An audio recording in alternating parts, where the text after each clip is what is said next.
Tu as trop dormi, m'a dit mon frère. On t'a appelé comme des fous. J'ai vérifié. Aucun appel. Puis ma cousine a accidentellement envoyé une vidéo. Merci pour l'info. Ce soir-là, j'ai annulé la réservation de la villa à 29 800 $, faite avec ma carte. 2 jours plus tard, j'ai reçu un message vocal, ils ont emmené papa. Je n'ai pas répondu. J'étais déjà en route avec quelque chose qu'ils avaient oublié, mon existence. Tu as trop dormi, m'a répété mon frère. C'est tout ce qu'il m'a dit quand je l'ai rappelé, encore dans le gaz, confus, le soleil filtrant à travers les stores à moitié fermés. On t'a appelé comme des fous, a-t-il ajouté, agacé. Peut-être que si tu ne dormais pas comme un mort, tu serais là. J'ai vérifié mon téléphone, aucun appel en absence, aucun message, aucun vocal. Juste du silence. Le genre de silence lourd, pesant, celui qui s'installe après une trahison. J'ai ouvert WhatsApp pour vérifier le groupe familial, celui nommé « Famille pour toujours ». Il était en sourdine, comme d'habitude. Pas parce que je m'en fichais, mais parce que j'avais appris que 99% des messages étaient des blagues internes dont je ne faisais pas partie. C'est là que la vidéo est apparue, envoyée par ma cousine Eva. Elle voulait sûrement la poster sur sa story privée, sans se rendre compte que je pouvais encore la voir. Tout le monde y était. Mon frère, ma sœur, mes cousins. Maman, et même papa, assis au fond avec sa chemise de plage, levant son verre comme s'il voulait vraiment être là. Il trinquait avec des flûtes de champagne dans une immense villa en bord de mer mur blanc, au turquoise au loin. Un rêve de luxe. La légende disait, on l'a enfin largué. #famille. #liberté. Olivia K. Je suis resté là à regarder. Puis à revoir. On entendait des rires en arrière-plan. Quelqu'un a dit, incroyable qu'on ait réussi. Un autre a répondu, il ira bien. Il rebondit toujours. J'ai mis un seul commentaire sous la vidéo, merci pour la confirmation. Puis j'ai refermé mon téléphone et j'ai souri. Pas un sourire amer. Pas même triste. Juste, final. Il pensait être malin. Que je dormirais trop longtemps et raterais le vol. Qu'il pourrait m'exclure sans même me confronter. Que je hausserais les épaules, et qu'un jour, peut-être, je leur enverrais de l'argent, comme d'habitude. Mais voilà le truc. La réservation de la villa. Celle où il sirotait du champagne. Elle était à mon nom. Sur ma carte. 29 800 $ pour 10 jours. Chef privé. Majordome. Piscine à débordement. Payé intégralement. Non remboursable, sauf si annulé 24 heures avant l'arrivée. Alors j'ai fait ce que ferait n'importe quel frère invisible. Je l'ai annulé à 23h42. Juste au moment où il levait un autre toast. Et j'ai regardé, en silence, pendant que les lumières de leur paradis commençaient à vaciller. 2 jours plus tard, j'ai reçu un message vocal de ma sœur. Sa voix tremblait. Ils ont emmené papa. Je ne sais pas quoi faire. S'il te plaît, rappelle-moi. Je n'ai pas répondu. J'étais déjà en chemin. Et je n'étais pas seul. J'emmenais avec moi quelque chose qu'ils avaient oublié, moi, quand j'ai fini de faire semblant d'être gentil. Tout a commencé petit. Ça commence toujours comme ça. Le groupe familial, celui dans lequel j'étais depuis 2017, femme, a changé de nom un matin. Il avait disparu de mon téléphone. Juste, envolé, comme un fantôme. Au début, j'ai cru qu'on m'avait supprimé par erreur. Alors j'ai envoyé un message à mon frère, et, qu'est-ce qui est arrivé au groupe? Il a répondu par un seul mot, nouveau fil. J'ai demandé si je pouvais être ajouté. Rien. Aucun retour. 2 jours plus tard, ma sœur a posté une story. En arrière-plan, on voyait le nom du nouveau groupe. Une spirale, un coquillage, un avion. Tout le monde y était. Sauf moi. J'ai renvoyé un message, vous préparez quelque chose? Elle a répondu au bout d'un jour, juste une petite chose. On s'est dit que tu voudrais pas venir. T'es toujours occupé, de toute façon. T'es toujours occupé, de toute façon. Cette phrase s'est mise à tourner en boucle dans ma tête, comme du bruit blanc. Je n'avais pas raté un anniversaire depuis des années. C'était moi qui avais organisé la dernière réunion de famille. J'avais payé la moitié. J'avais même réservé leur vol. Mais ça ne comptait plus. J'ai commencé à voir le schéma. Je n'étais pas seulement exclu. On m'effaçait. Comme ce post Facebook pour l'anniversaire de maman, où mon frère écrivait, tellement reconnaissant que papa ait tout pris en main cette année. Quel rock. J'ai fixé cette ligne. Parce que c'était moi qui avais payé l'opération de maman au printemps dernier. J'avais même organisé l'infirmière à domicile.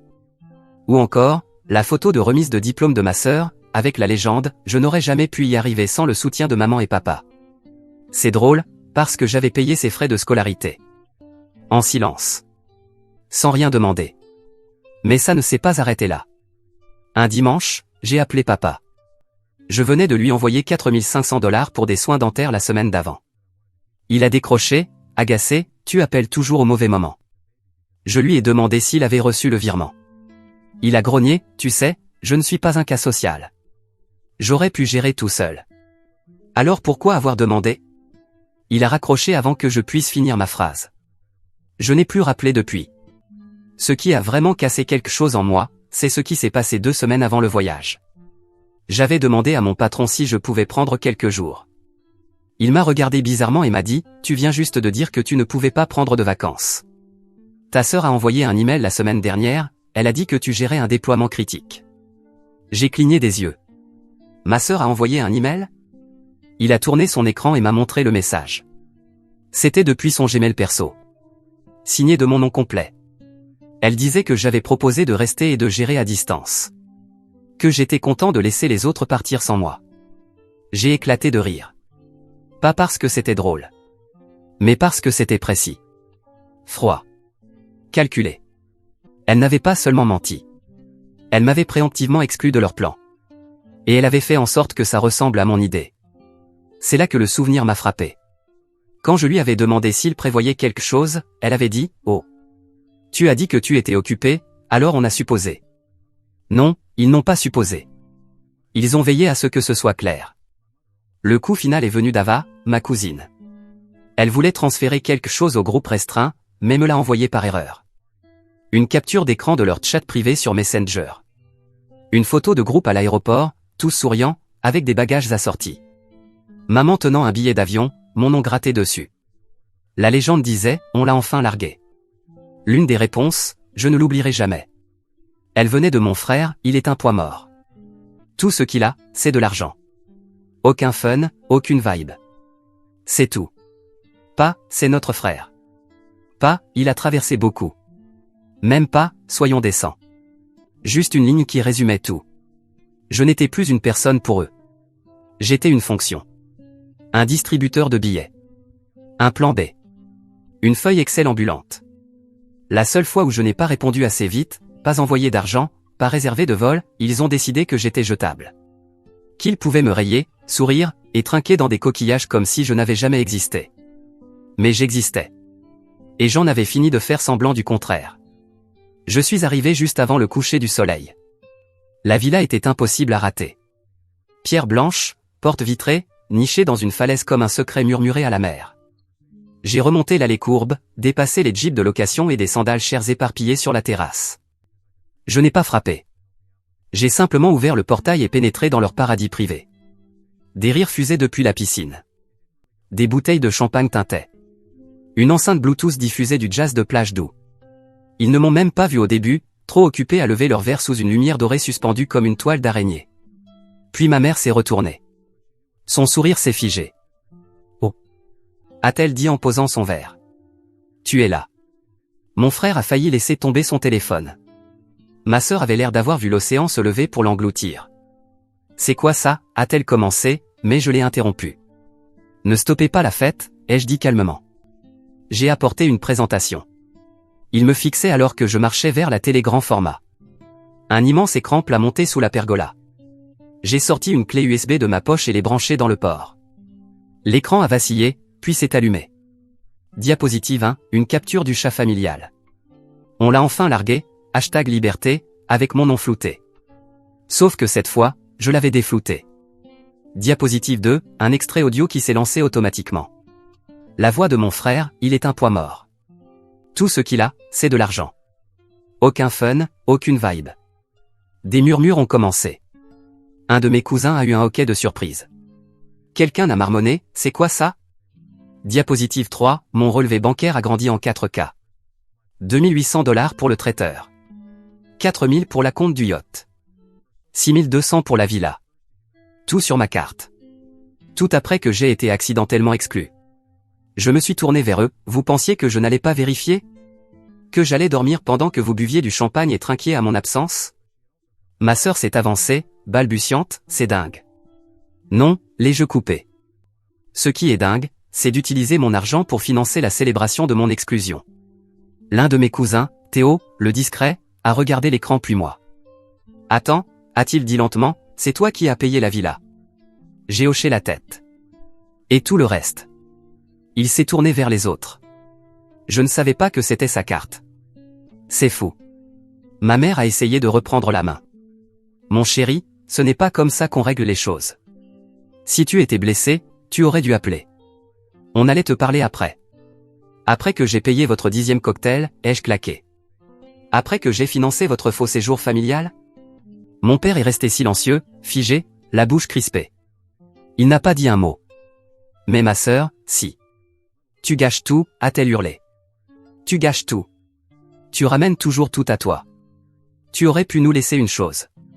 Juste une. J'ai éclaté d'un rire amer. Tu veux dire, des vacances construites sur mon crédit, mon silence, et vos mensonges? Silence. J'ai pris la télécommande. J'ai mis pause sur le diaporama. J'ai laissé l'écran affiché sur les reçus. La vérité. J'ai annulé la villa ce matin, ai-je dit sèchement. Le paiement a été remboursé à 9h02. Votre séjour se termine ce soir. Des cris. Des hurlements. Quoi? Tu ne peux pas faire ça. Ils vont nous expulser. Je me suis retourné. Je les ai regardés un par un dans les yeux. Vous vouliez la liberté loin de moi. J'ai fait un pas en arrière, me dirigeant vers la sortie. Profitez-en. Ce soir, vous dormez dessus. Puis je suis parti. Personne ne m'a suivi. Et derrière moi, le paradis s'est effondré. Un cri d'indignation à la fois. Après avoir quitté la villa, le silence ne m'a pas suivi. Il a explosé derrière moi. À 21h12, j'ai reçu l'email de confirmation. Votre annulation a été traitée. Tous les services sont suspendus. Ce qui incluait le chef, le majordome, le Wi-Fi, les transferts aéroports. Même l'électricité et l'eau. Tout compris dans le forfait de luxe. Ils n'avaient pas lu les conditions. Ils étaient à mi-chemin d'un plateau de charcuterie de minuit quand les lumières se sont éteintes. Quelqu'un a crié. Puis la climatisation s'est arrêtée. La musique s'est tue. Le frigo à champagne a bourdonné puis s'est immobilisé. J'ai appris plus tard que maman avait appelé le service de conciergerie, en bredouillant au téléphone, il y a eu une erreur. On reste ici. Mon fils vient juste de faire une crise, c'est tout. Il a répondu, Madame, la réservation était à son nom. Il l'a annulée. Nous vous avons accordé 1 heure pour quitter les lieux. Elle a pleuré. Bien sûr qu'elle a pleuré. Ma sœur a hurlé sur le personnel, les traitant de voleurs. Mon frère a proposé un marché, resté juste jusqu'au matin. Un des cousins a essayé de soudoyer un chauffeur. Personne n'en avait rien à faire. À 23h30, ils étaient tous debout dans l'allée, pieds nus, hagards, vaincus, traînant des valises de luxe sur le gravier. Eva, la même cousine qui avait posté « On l'a enfin largué », a tweeté à 1h07 du matin, plus d'électricité. La villa nous a expulsés. Toute la famille se disloque. Le karma existe. Elle ne m'a pas tagué. Pas besoin. 2 jours plus tard, ils sont rentrés chez eux. Pas en première classe. Même pas en classe affaires. Économie. Une rangée à peine de la salle de bain. Aucun surclassement. Ma sœur a perdu ses bagages pendant une correspondance à Paris. Ma mère a vomi pendant le 2e vol. Mon père a bu à même une bouteille de vodka duty free. En silence. Leurs cartes bancaires échouaient l'une après l'autre. J'avais verrouillé tous les comptes partagés. Gelé chaque moyen de paiement de secours. Rétabli tout ce que je pouvais toucher légalement. Et je l'ai fait. J'ai tout touché. Quand ils ont enfin franchi la porte de leur maison, il n'y avait ni électricité, ni gaz, ni course. Le frigo bipait, vide. Le routeur Wi-Fi clignotait comme un battement de cœur à l'agonie. Un seul post-it jaune les attendait sur la porte. 5 mots seulement, plus mon problème désormais. Ils n'ont pas essayé d'appeler tout de suite. Mais je savais que la panique finirait par monter. Et elle l'a fait. Ma mère a posté sur Facebook 2 jours plus tard. Elle a présenté ça comme une maladie mentale. Moi, j'appelle ça poser enfin des limites. Il a toujours souffert en silence. On a essayé de l'aider. Le post était accompagné d'une photo de stock d'un homme qui pleure. Il a récolté 42 réactions de compassion en 3 heures. Ma sœur a mis en ligne un réel. Mascara coulé, musique triste en fond. Elle disait, parfois, les plus forts tombent le plus fort. On l'aime encore, mais on a peur. Ma boîte de réception a explosé. D'anciens camarades de classe. Des tantes lointaines.